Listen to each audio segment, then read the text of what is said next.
Poem है अ tiger in the zoo. Tiger in the zoo को किसने लिखा है?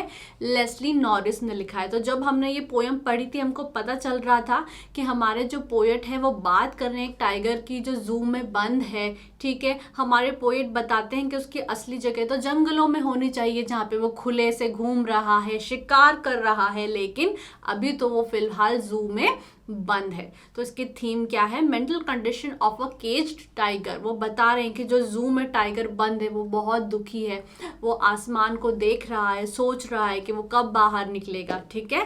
Comparison between a tiger in a zoo with its life in its natural habitat. तो poem में बताया है हमारे पोएट ने कि एक टाइगर है वो जू में कैसा फील कर रहा है, और एक टाइगर की असली जगह तो उस फॉरेस्ट में होनी चाहिए, वाइल्ड में होनी चाहिए, जहाँ पे वो शिकार कर रहा है, फ्रीली घूम रहा है।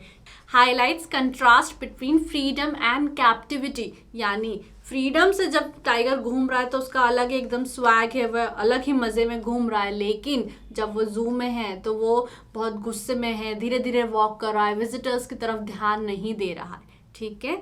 Explains the agony and helplessness of a caged tiger that lives in a zoo. Agony का मतलब क्या है? दुख, दर्द, मतलब उसको बहुत दुख है कि वो केज है एक जू में। तो हमारा पहला स्टैंजा है stalks in his vivid stripes the few steps of his cage on paths of velvet quiet in his quiet rage। तो यहाँ पे stalks का मतलब क्या है? धीरे धीरे चल रहा है, ठीक है। follows to move quietly and slowly। vivid stripes का मतलब क्या है? हमने जो टाइगर देखा है वो बहुत ही ब्राइट कलर का होता है और उसमें नैरो बैंड्स होते हैं जो काफ़ी कलरफुल होते हैं, ठीक है।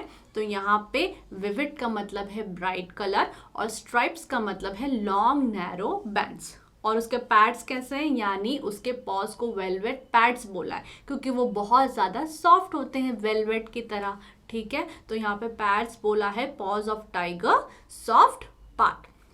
और वो घूम कैसे रहा है? क्वाइट रेज में, बहुत ही शांत है लेकिन गुस्से में है, ठीक है। तो रेज का मतलब है एंग्री होना। All right, so where is the tiger at present? कहाँ पे है वो? केज में है, ठीक है, बिकॉज यहाँ पे लिखा हुआ है the few steps of his cage, ठीक है। Mention any one quality of the animal under reference, यानी एक क्वालिटी बताओ उस एनिमल की जिसकी बात हो रही है। तो यहाँ पे vivid stripes on his body, काफ़ी जो उसकी बॉडी पे जो डिजाइन्स हैं, जो स्ट्रिप्स हैं, वो काफ़ी ज़्यादा कलरफुल हैं। So which word in the stanza also means graphic और पिक्चरिस्क? पिक्चरिस्क का मतलब होता है काफ़ी ज़्यादा अट्रैक्टिव होना, ठीक है। तो यहाँ पे विविड, विविड का मतलब है बहुत ज़्यादा ब्राइट कलर्ड है वो और काफ़ी अट्रैक्टिव लग रहा है। Why is the tiger in quite rage? ठीक है, वो गुस्से में क्यों है? Because movement restricted and freedom curtailed, क्योंकि उसकी असली जगह तो जंगलों में है लेकिन उसकी जितनी भी शक्ति है अभी कोई काम की नहीं है क्योंकि वो एक केज में बंद है, उसकी मूवमेंट रेस्ट्रिक्टेड है, इसीलिए वो गुस्से में है। अब यहाँ पे लिटरेरी डिवाइसेस क्या क्या यूज हुए हैं? राइमिंग स्कीम क्या है? ABCB, केज रेज से मैच हो रहा है। पर्सोनिफिकेशन, यहाँ पर भी हमारा जो टाइगर है वो एक नॉन ह्यूमन है लेकिन उसको ही बोल के रेफर करा गया है, तो the tiger is personified because the poet refers him as he. Metaphor, metaphor का मतलब है कंपैरिजन होता है, जब लाइक और एज का यूज नहीं होता है और कंपैरिजन होता है तो मेटाफोर का यूज होता है। So tigers paws are compared with velvet, क्योंकि बोला है कि उसके जो पाँव हैं, उसके जो पॉज हैं वेलवेट पैड्स की तरह है। ऑल राइट, एंजाबमेंट, एंजाबमेंट का मतलब है जब लाइन ब्रेक नहीं हो रही है और कंटिन्यूएशन में चल रही है। So sentence is continuing to next line without any punctuation mark, तो उस स्टैंजा में हम एंजाबमेंट भी देख सकते हैं। इमेजरी, इमेजरी का मतलब है हमारे सेंसेस को अपील करने की कोशिश करी गई है, हमारे सामने एक इमेज क्रिएट करने की कोशिश करी गई है। So the poet tries to create an image about the tiger. तो हम मन में सोच रहे हैं कि वो जो टाइगर है बहुत गुस्से से धीरे धीरे अपने केज में घूम रहा है, तो यहाँ पे इमेजरी का यूज हुआ है। कॉन्सोनेंट्स का मतलब क्या है? कॉन्सोनेंट्स की स्पेलिंग सी से शुरू हो रही है। सी एक कॉन्सोनेंट है, यानी AEIOU को छोड़ के बाकी सारे लेटर्स कॉन्सोनेंट है। तो किसी भी सेंटेंस में जब रिपीटिशन होता है किसी कॉन्सोनेंट साउंड का तो उसको बोलते हैं consonants. The use of S sound in stocks his stripes, तो यहाँ पे एस का साउंड आ रहा है, तो यहाँ पे कॉन्सोनेंट्स का यूज हुआ है। एसोनेंस का मतलब क्या है, जब वॉवल का साउंड बार बार रिपीट हो रहा है, so use of vowel sound I in his vivid stripes. I का साउंड बार बार रिपीट हो रहा है, काफी प्रोमिनेंट है, तो यहाँ पे एसोनेंस का यूज हुआ है। Next is oxymoron. ऑक्सीमोरन का मतलब क्या होता है, जब ऑपोजिट वर्ड साथ में प्लेस कर दिए जाते हैं, तो use of adjectives opposites in meaning. Quite का मतलब है शांत होना और रेज का मतलब है बहुत गुस्से में होना, तो क्वाइट रेज में ऑक्सीमोरन का यूज हुआ है। हमारा नेक्स्ट स्टैंजा है दोस्तों, he should be lurking in shadow sliding through long grasses near the water hole where plump deer pass. ठीक है, लर्किंग का मतलब क्या है, हाइडिंग, बड़ी बड़ी घास के पीछे वो जो टाइगर है वो छुप रहा है। स्लाइडिंग का मतलब है मूव करना, और होल यहाँ पे वाटर होल किसको बोला है, जो वाटर बॉडी होती है जहाँ पे सारे जानवर पानी पीने आते हैं उसको बोला है वाटर होल। और प्लम्प का मतलब है जब मोटे मोटे डियर वहाँ पे पानी पीने आते हैं, यानी चबी। तो हु इज ही हियर, यहाँ पे ही किसको बोला है, टाइगर को बोला है। Suddenly the focus from tiger shifts to tiger's natural place of habitat, यानी अभी तक किसकी बात हो रही थी, केज वाले टाइगर की बात हो रही थी जो जू में है, जो बंद है, लेकिन अब सडनली हमारे पोएट हमको लेके जाते हैं जंगल की तरफ। Which word in stanza mean to lie और वेट इन कॉन्सेंट्रेशन, लर्किंग। ठीक है, लर्किंग का मतलब है बहुत शांति से कॉन्सेंट्रेशन के साथ वो ग्रास के पीछे छुप रहा है कि जैसे ही कोई एनिमल, कोई डियर पानी पीने आएगा, ये जो टाइगर है उस पर हमला कर देगा। What does tiger do in the forest? Hiding behind some trees and being near the water body, जो कि हमको इस स्टैंजा से पता चल रहा है। तो अब हम देख लेते हैं literary devices used in this stanza. Rhyming scheme होगी उसकी ABCB। एंजाबमेंट, कंटिन्यूएशन में जो ये स्टैंजा है वो चल रहा है। एलिटरेशन, एलिटरेशन का मतलब है सेम लेटर के वर्ड्स जब पास पास रखे जाते हैं, तो यहाँ पे प्लम्प पास में एलिटरेशन का यूज हुआ है। और इमेजरी का यूज हुआ है because the poet has tried to create an image of tiger's activity, कि हम इमेजिन कर रहे हैं कि वो जो टाइगर है, जो ग्रास है लंबी लंबी उसके पीछे है और प्लम्प डियर यानी मोटे से डियर का वेट कर रहा है।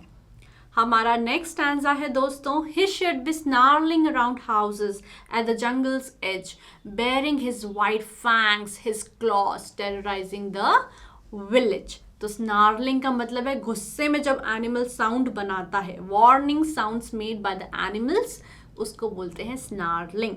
बेयरिंग, बेयरिंग का मतलब है दिखाना, तो वो क्या कर रहा है यहाँ पे, bearing his white fangs. Fangs का मतलब है जो एनिमल्स के शार्प टीथ होते हैं, ठीक है, उनको वो दिखा रहा है, तो अपने नुकीले दांतों को वो दिखा रहा है। ठीक है, टेरराइजिंग यानी डरा रहा है। So how does the tiger scare the people, by growling. Growling, snarling, ये सब का मतलब क्या होता है, एंग्री साउंड जब हमारे एनिमल्स बनाते हैं। ठीक है, वाई डज द टाइगर स्नाल, स्नाल क्यों कर रहा है वो, टू शो हिज एंगर, गुस्सा दिखाने के लिए वो स्नाल कर रहा है।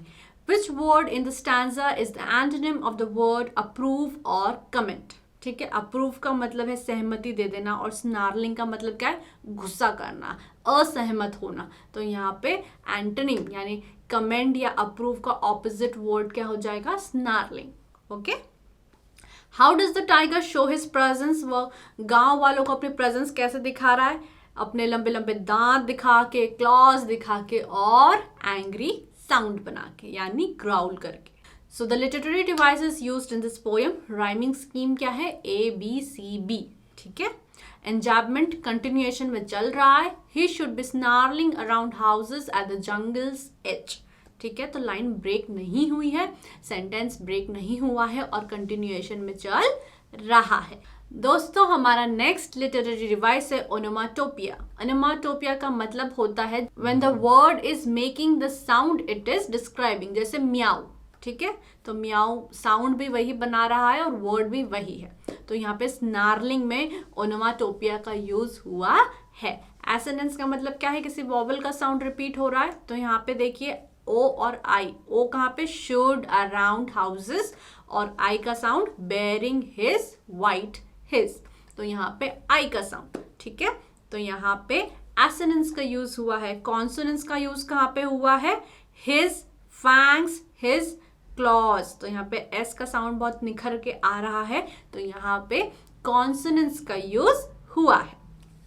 दोस्तों हमारा नेक्स्ट स्टैंजा है, but he is locked in a concrete cell, his strength behind bars, stalking the length of his cage, ignoring visitors. अब हम वापस से आ गए हैं जू की तरफ, जहाँ पे जो हमारा टाइगर है वो केज में बंद है। तो कॉन्क्रीट सेल का मतलब क्या है? कॉन्क्रीट मतलब जो building cement, brick, sand, water इससे बनी रहती है, जैसे हमारे घर की दीवारें, उसको बोलते हैं कॉन्क्रीट की, ठीक है। स्टॉकिंग का मतलब क्या है? धीरे धीरे मूव कर रहा है, very slowly and quietly but in a threatening way, ठीक है। So in what kind of cell he is locked? Concrete के सेल में वो जो टाइगर है वो बंद है। हु आर बीइंग इग्नोर्ड, तो यहाँ पे लिखा है इग्नोरिंग विजिटर्स, तो वो विजिटर्स को इग्नोर कर रहा है। Explain the line his strength behind bars. अब हिज स्ट्रेंथ बिहाइंड बार्स का मतलब है टाइगर ऐसे तो बहुत ज्यादा शक्तिशाली है, पावरफुल है, लेकिन अभी वो कुछ भी नहीं कर सकता है क्योंकि वो जू के केज में बंद है। So he is locked in a cage. Why does the tiger ignore the visitors? वो विजिटर्स को इग्नोर क्यों कर रहा है? तो इसके बहुत सारे रीजंस हो सकते हैं, जैसे he is not habitual of visitors. अब जैसे जंगल में जो टाइगर रहता है वहां पे कोई विजिटर थोड़ी ना आता है, तो हमारा जो टाइगर है जो केज में बंद है वो is not habitual of visitors, no one will help him. कोई भी विजिटर उसकी हेल्प नहीं करेगा कि चलो खोल के उसको बाहर कर दे, ठीक है, इसलिए वो उनको नहीं देख रहा है। He can not attack them feeling helpless. वैसे तो टाइगर बहुत ज्यादा पावरफुल है, शक्तिशाली है, लेकिन वो कुछ भी नहीं कर सकता है क्योंकि वो केज में बंद है, and that is why he is ignoring the visitors. तो दोस्तों लिटरेरी डिवाइस क्या है स्टैंजा में? राइमिंग स्कीम है ABCB। पर्सोनिफिकेशन का यूज हुआ है क्योंकि टाइगर एज सच तो नॉन ह्यूमन है, लेकिन उसको ही करके बोला गया है। एसोनेंस यानी वॉवल का साउंड बार बार आ रहा है इन ही लुक्ड कॉन्क्रीट सेल में, ई का साउंड आ रहा है। कॉन्सोनेंस यानी कॉन्सोनेंट का साउंड भी रिपीट हुआ है इन हिज स्ट्रेंथ बार्स में, तो यहाँ पे एस का साउंड है। नेक्स्ट इज एलिटरेशन यानी सेम लेटर के वर्ड पास पास रखे गए हैं, यानी कि बिहाइंड बार्स, दोनों स्टार्ट हो रहे हैं बी से, तो यहाँ पे एलिटरेशन का यूज हुआ है। He hears the last voice at night, the patrolling cars, and stares with his brilliant eyes at the brilliant stars. Patrolling का मतलब क्या है? गश्त लगाती हैं जब कारें किसी पर्टिकुलर एरिया को, जैसे रात में पुलिस जो होती है वो पर्टिकुलर एरिया की पेट्रोलिंग करती है, ठीक है। So to go around an area at regular times to check that it is safe. Brilliant का मतलब है वेरी ब्राइट, तो वो लास्ट जो वॉइस है रात में किसकी सुनता है? पेट्रोलिंग कार्स की सुनता है, और वो अपने ब्रिलियंट आंखों से ब्रिलियंट स्टार्स की तरफ देख रहा है। What does the tiger hear? Sound of patrolling cars. Which word in the stanza means to look intently? तो यहाँ पे बोला है स्टेयर्स, स्टेयर्स का मतलब है घूरना, ठीक है। So what is brilliant in the poem? Brilliant क्या बताया गया इस पोयम में? ब्रिलियंट आईज बताई गई है टाइगर की और ब्रिलियंट स्टार्स बताए गए, ठीक है। So both tigers eyes and stars. What does the poet want to convey from the poem? तो हमारा जो पोएट है इस पोएम से क्या बताना चाह रहा है? एक कंट्रास्ट बताना चाह रहा है, एक टाइगर जो जू के केज में बंद है और वो टाइगर जो जंगलों में घूम रहा है। So contrast between freedom and captivity, wild animal should not be caged. So literary devices यहाँ पे यूज हुए हैं, राइमिंग स्कीम है यहाँ की ABCB, इंजैपमेंट कंटिन्यूएशन में लाइन चल रही है, and stairs with his brilliant eyes at the brilliant stars. Alliteration का यूज हुआ है ही हियर्स, तो दोनों ही वर्ड H से शुरू हो रहे हैं, and last is assonance, use of I sound in with his brilliant, तो यहाँ पे आई का साउंड बहुत ही प्रोमिनेंट तरीके से आ रहा है, तो यहाँ पे एसोनेंस का यूज हुआ है।